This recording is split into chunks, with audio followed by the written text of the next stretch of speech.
नाज़रीन, पहली ब्रेक के बाद दोबारा आपको खुशामदीद कहता हूँ। सीधा अपने सवाल जवाब का सिलसिला शुरू करते हैं। पहली कॉल लेते हैं जी। हेलो हेलो हेलो, अस्सलाम वालेकुम। वालेकुम अस्सलाम। जी, मेरा क्वेश्चन ये है कि मेरे हस्बैंड ने यहाँ पे क्लेम किया था, उनके पास रेफ्यूजी स्टेटस है और मैं पाकिस्तान में थी। तो मेरा जो है मल्टीपल वीज़ा है। तो अगर मैं पाकिस्तान जाना चाहूँ तो मुझे कोई मसला तो नहीं होगा, क्योंकि क्लेम उन्होंने किया था, मैंने नहीं किया, और मेरा वीज़ा मल्टीपल है। इसका जवाब मुझे जरा बता दें। आप विजिट वीजा पे हैं ना जी? जी आप विजिट पे हैं ना? नो, मेरा 5 ईयर वीज़ा है। नहीं नहीं, 5 इयर्स का आपका विजिट वीजा है ना जी। जब आप मल्टीपल की बात करते हैं तो मल्टीपल का मतलब ये कि आप बार बार आ जा सकते हैं, राइट? अच्छा, तो इसीलिए ये मुझे थोड़ी सी मुझे पता नहीं चला कि क्या मैं ट्रैवल कर सकती हूँ, क्योंकि कुछ लोग कहते हैं कि आप ट्रैवल नहीं कर सकते। नहीं नहीं आपको नहीं फिर नहीं, एक सेकंड रुक जाइए। आप मुझे से आप मल्टीपल की बात ना करें। आप मुझे सिर्फ ये बताइए, आपके हस्बैंड ने असाइलम अप्लाई किया, आप उनके डिपेंडेंट हैं? जी, मैं डिपेंडेंट, मैं हाँ पाकिस्तान में थी, उन्होंने क्लेम यहाँ पे किया है, तो फिर उन्होंने मुझे स्पॉन्सर किया था, मैं पाकिस्तान से फिर आई हूँ उनके ठीक है डिपेंडेंट। ठीक है ठीक है ठीक है ठीक है, ओके फाइन, ठीक है जी, आई अंडरस्टैंड। और कोई सवाल आपका? दूसरा ये कि मेरे हस्बैंड ने ट्रैवल डॉक्यूमेंट्स के लिए अप्लाई किया हुआ है, तो वो मैंने पूछना था कि वो कितनी देर में, वो उसके पे कितना टाइम लगता है। ओके चलें, ठीक है जी। सबसे पहला थैंक यू। आपका सवाल है कि जी आप डिपेंडेंट के तौर पे असाइलम डिपेंडेंट हैं, क्या आप ट्रैवल कर सकती हैं कि नहीं? मैं आपको सजेस्ट करूंगा कि आप ट्रैवल ना ही करें, बिकॉज आपको जब डिपेंडेंट का स्टेटस मिलता है तो उसका मतलब यही है कि आपका और आपके हस्बैंड का क्लेम, दोनों के क्लेम्स रिलेटेड हैं। अब अगर आप कहती हैं कि जी उनको खतरा है, मुझे खतरा नहीं है, मैं तो आना जाना चाहती हूं, आप टेक्निकली करना चाहें तो ये चीज़ कर सकती हैं। मैं सिर्फ इसलिए कह रहा हूं कि इसमें मुश्किल हो सकती है क्योंकि जब आप वापस एयरपोर्ट पे पहुंचें तो वहां पे आपको इमिग्रेशन ऑफिसर्स ट्रबल दे सकते हैं, तंग कर सकते हैं। और ये मैं क्यों कहता हूं, वो इसलिए कि इमिग्रेशन ऑफिसर ने जब देखना है कि आप रेफ्यूजी स्टेटस पे हैं, आपका रेफ्यूजी स्टेटस डिपेंडेंट है और आप जाके वापस होकर रहे हैं। अब जैसा मैंने कहा, टेक्निकली अगर आप चाहें तो आप गलत कुछ भी नहीं कर रही हैं।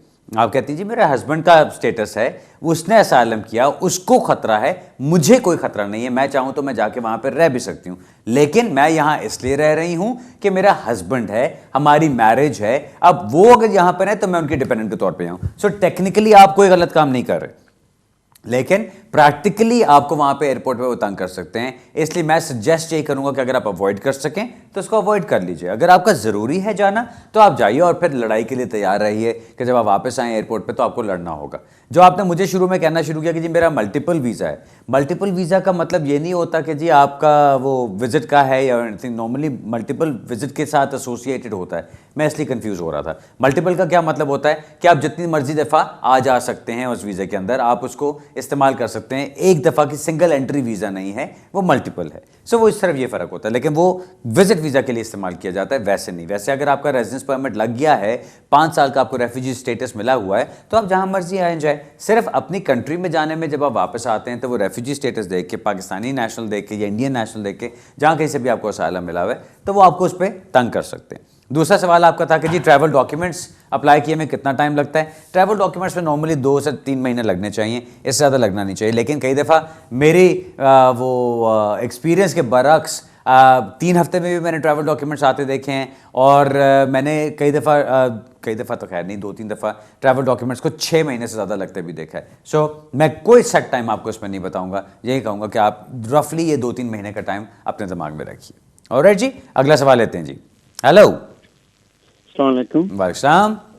जी बुखारी साहब, कैसे हैं आप? ठीक हैं अल्हम्दुलिल्लाह जी, खैरियत।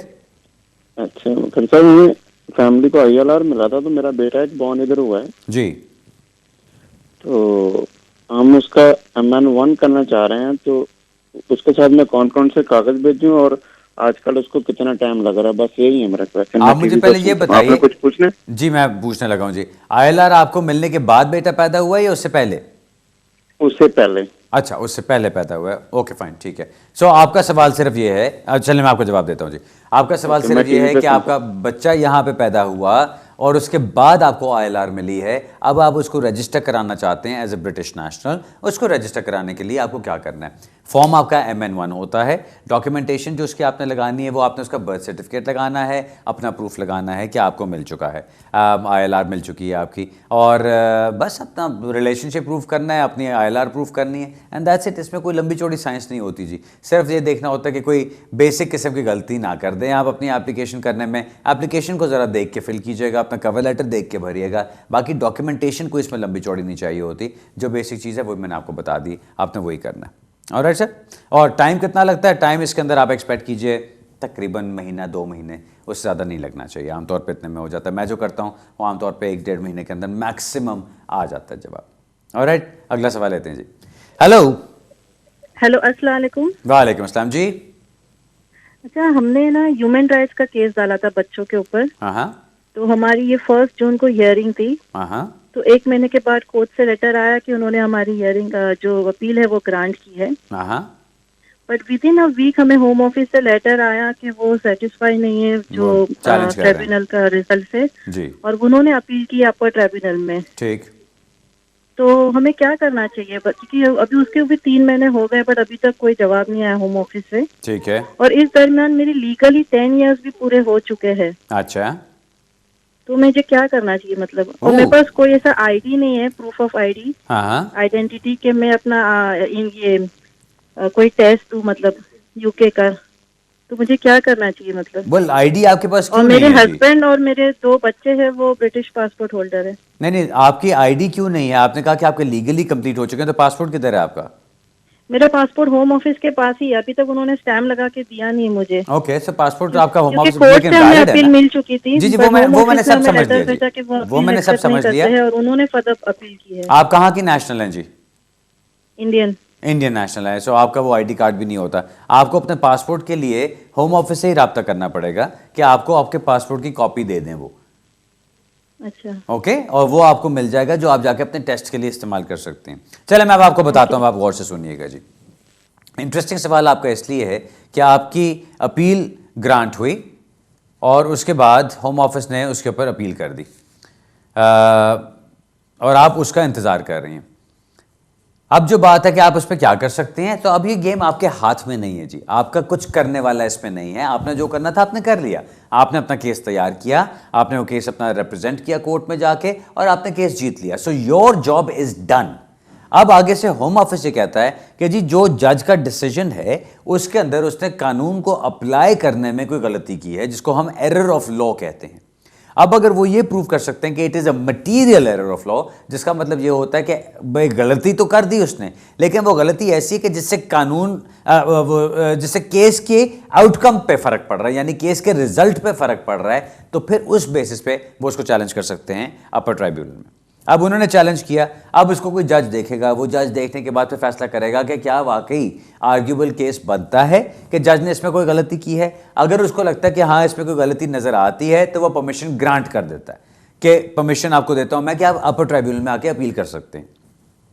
उस परमिशन का मतलब फिर ये कि अब आपको एक नई हियरिंग डेट आएगी जो अब अपर ट्राइब्यूनल की होगी। वहां पे आपका केस सारा दोबारा नए सिरे से सुना नहीं जाता। वहां पे 3 लोगों की गेम होती है, एक जज, एक होम ऑफिस का वकील और एक आपका वकील। अब होम ऑफिस के वकील ने जाके अपना केस प्रेजेंट करना है कि मैं क्यों कहता हूं कि कानून को अप्लाई करने में जज ने गलती की है। फिर आपका वकील आगे से जवाब देता है कि जी हम क्यों समझते हैं कि जज ने केस बिल्कुल ठीक किया, बिल्कुल सही फैसला किया। उन दोनों दलीलों को देख के, उन आर्ग्यूमेंट्स को देख के जज ने फिर फैसला करना है कि क्या उसको लगता है कि जज ने कानून अप्लाई करने में कोई गलती की। अगर उसको लगता है कि हाँ there is a material error of law, तो वो जजमेंट सेट असाइड करके या नया फैसला खुद कर देता है, या फिर वो कहता है कि आप दोबारा फर्स्ट ईयर ट्राइब्यूनल में जाइए किसी और जज के सामने और आपका केस वहां पे दोबारा सुना जाए। अब ये सब कुछ होने में टाइम लग सकता है। आपने दूसरी तरफ ये बताया कि इस टाइम पीरियड के अंदर आपके लीगली 10 साल भी कंप्लीट हो गए। सो अगर आपके लीगली 10 साल कंप्लीट होते हैं, आपके पास life in the UK test हो, आपके पास अपनी वो B1 लेवल का टेस्ट हो, तो आप अपनी इंडेफिनिट लीव के लिए एप्लीकेशन कर सकते हैं। अब वो किस तरह से किया जाता है? आपने ये कहना है कि जी मैं तो आगे से कंटेस्ट नहीं कर रही अपील को, मैं अपनी अपील विड्रॉ कर लेती हूँ और मैंने 10 साल की बेस पे अपना केस डाल देना है। अब ये करने के लिए भी बेहतरीन चीज़ क्या होती है कि आप उसके ऊपर प्रॉपर टाइमिंग के साथ चलें कि जी आपका केस अभी कौन सी स्टेज पे है, आपने अपनी एप्लीकेशन डाल के फिर अपील को विड्रॉ करना है। ये नहीं करना कि आपकी दोनों एप्लीकेशंस, आपकी अपील और एप्लीकेशन एक साथ चल रही हैं। दूसरी चीज़ आप ये कर सकते हैं कि आप कहें कि जी मैंने जो अपने ग्राउंड्स थे जिनके ऊपर मैंने अपील की थी, मैं उसके अंदर वेरिएशन करना चाहती हूँ, क्योंकि अभी तक आपकी अपील फाइनली कंक्लूड नहीं हुई, सो वो वेरिएशन भी हो सकती है। लेकिन कुछ टेक्निकल चीज़ें हैं, मैं नहीं कहूँगा कि आप इनको खुद करने की कोशिश कीजिए, अपने वकील से रब्ता करें। ऑब्वियसली आपका वकील अच्छा ही होगा, तभी आपने अपील जीती है जाके। सो अपने वकील से रब्ता करें कि इसमें आपको किस तरह से वो लेके चलना चाहते हैं। जो मेरा सजेशन है, जो मेरा ओपिनियन है, वो ये है कि आपका ये सारा टाइम अगर 3C वाला कंटिन्यू हो रहा है, कहीं पर आपका कोई गैप नहीं आया हुआ, तो आप 10 साल की बेस पर अपनी एप्लीकेशन डालें और आप अपनी दूसरी जो आपकी जो अपील चल रही है, देखिए होम ऑफिस ने जो अपील की हुई है वो किस चीज़ के खिलाफ है? वो है डिसीजन के खिलाफ। डिसीजन किस चीज़ का था? आपकी अपील के ऊपर। सो आप अगर कहें कि जी मैं अपनी अपील विड्रॉ करती हूँ जो फर्स्ट ईयर ट्राइब्यूनल में मैंने की थी, तो आगे से होम ऑफिस वगैरह को आगे कुछ और करने की ज़रूरत ही नहीं है। सो वो सारा का सारा केस विड्रॉ हो जाता है। लेकिन मेक श्योर उससे पहले आपका 10 साल की बेस पे केस डालाओ। जो मैं सजेस्ट करूँगा, शायद इस सिचुएशन में थोड़ा सा इंतज़ार कर लें अभी। वो इसलिए कि आप पहले ये देख लें कि उनको परमिशन ग्रांट होती है या नहीं होती। अगर उनको परमिशन ग्रांट हो जाती है तो फिर आपको पता है कि आपने आगे कोर्ट में जाके दोबारा लड़ना है। और अगर आपको ये भी शायद नज़र आ जाए कि जज ने कोई बड़ा ऑब्वियस एरर किया, भाई ये भी आपको आपका वकील बता सकता है। अगर आपको लगता है कि उसमें कोई ऑब्वियस एरर नहीं है और आपको कल को स्टेटस मिल जाएगा वहाँ पे, मेरा मशवरा ये होगा कि पहले वो स्टेटस ले लें आप, क्योंकि जो भी आप ये वेरिएशन, कॉम्प्लिकेशंस, ये वो विड्रॉल्स वगैरह करेंगे, ये सारी टेक्निकल चीज़ें हैं।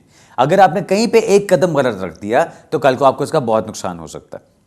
नंबर 1 चीज़ ये करें कि आप अपनी ये इसको अपील को भी चलने दीजिए, देखें क्या होता है। अगर इसमें आपको स्टेटस मिल जाता है, फैंटास्टिक, क्योंकि उसमें आपको मिलेगा 2.5 साल का स्टेटस, जो 2.5 साल की लीव मिलती है। अब लीगली आपके 10 साल भी कंप्लीट होके और अभी भी आप लीगली चल रहे हैं।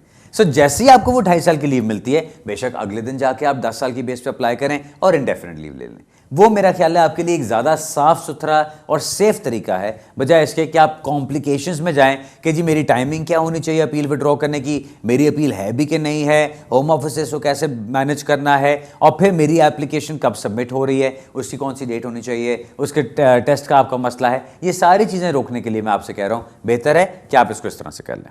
ऑलराइट, बेस्ट ऑफ लक जी। अगला सवाल लेते हैं जी। हेलो जी, अस्सलाम वालेकुम। वालेकुम अस्सलाम जी। बुखारी साहब, मैंने आपसे 2 चीजें पता करनी है। एक तो ये है कि एक वकील साहब ने प्रोग्राम में 2012 से बता रहे हैं कि एमनेस्टी आएगी इमिग्रेशन एमनेस्टी या कोई लेगेसी वगैरह 2012 से आप अपने तजर्बे की रोशनी में जरा इसको गौर लाइए कि क्या पॉसिबिलिटी है कि जो लोग यहाँ लॉन्ग टर्म रह चुके हैं फैमिलीज के साथ या सिंगल्स, उनके लिए कोई एमनेस्टी अनाउंस गवर्नमेंट कोई यूरोपियन यूनियन से सेपरेशन के बाद करे या इससे पहले करे, नंबर 1। और नंबर 2 क्वेश्चन मेरा ये है कि जो 7 ईयर बेस पे 2.5 years की लीव टू रिमेन मिलती है, प्रीवियस प्रैक्टिस जो थी होम ऑफिस की उसमें तो directly indefinite leave to remain दी जाती थी। तो अब क्या इस लीव को कोर्ट में चैलेंज किया जा सकता है? क्योंकि पहले बच्चों को तो नहीं मालूम होता कि उनको पहले मतलब इंडेफिनेट मिलता था और अब उन्हीं बच्चों को, यानी कि नए बच्चे हैं एक लिहाज से, 2.5 year की लीव उन्हें मिलती है। तो बच्चे तो चिल्ड्रन आर द सेम, तो क्या इसको कोर्ट में चैलेंज किया जा सकता है कि इंडेफिनेट ही अब मिलना चाहिए 7 ईयर की बेस पे? बस ये 2 क्वेश्चन है मेरे। Okay, thank you very much sir. आपका पहला सवाल तो ऐसा था जिसने मुझे वाकई बहुत हंसाया है। वो इसलिए क्योंकि मैं जब से चेंजेस आती हैं लॉ में, हर दफ़ा हर साल कोई ना कोई चीज़ चलती रहती है और कोई ना कोई थरथल्ली मची रहती है, कोई ना कोई एक शुरली निकाली जाती है जहाँ पे कि लोगों को होता है वो ये देखो फलाने ने ये कह दिया, फलाने ने ये कह दिया, फलाने ने ये कह दिया। प्रॉब्लम इसके साथ क्या है, हम सब गैस कर रहे हैं, हम सब बैठ के कोई ना कोई अपना ओपिनियन देते हैं, इसके अंदर कोई फैक्चुअल चीज़ नहीं है। अगर कोई कहे कि जी मैं इतना फन्ने खा हूँ कि मुझे पता है होम ऑफिस वाले क्या पॉलिसीज़ बना रहे हैं, तो टेरेसा मे के दिमाग में क्या है इससे पहले कि वो पार्लियामेंट को बताए मुझे पता है, तो फिर वो ज़रा आपको खुद सोचना चाहिए कि वो कितने पानी में हैं या कितनी आपको उनकी बात माननी चाहिए। मुझे नहीं पता कौन से वकील साहब ने ये चीज़ कही है कि जी एमनेस्टी आ रही है। मैं सिर्फ इतना ही कहूँगा कि कॉमन सेंस ये डिक्टेट करती है कि जहाँ पे इतने हज़ारों लाखों की तादाद में लोग इलीगल हैं, वहाँ पे कुछ ना कुछ होना चाहिए। सो मेरा हमेशा से ओपिनियन यही रहा है कि कुछ ना कुछ आना चाहिए। अब बात आती है टाइमिंग की कि जी कब आएगा।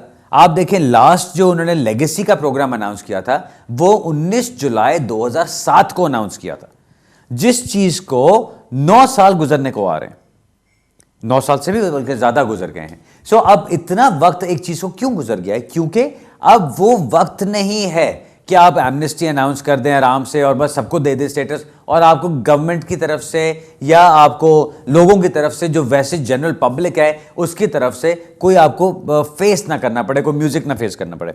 ऐसे करते हैं, मुझे बताया जा रहा है ब्रेक का टाइम हो रहा है, मैं ब्रेक से वापस आके अपना सवाल का जवाब कंप्लीट करता हूं। ये ज़रा डिटेल सवाल का जवाब है तो मैं इसके बाद आके जवाब देता हूं। ब्रेक से वापस आते हैं, फिर बात करते हैं।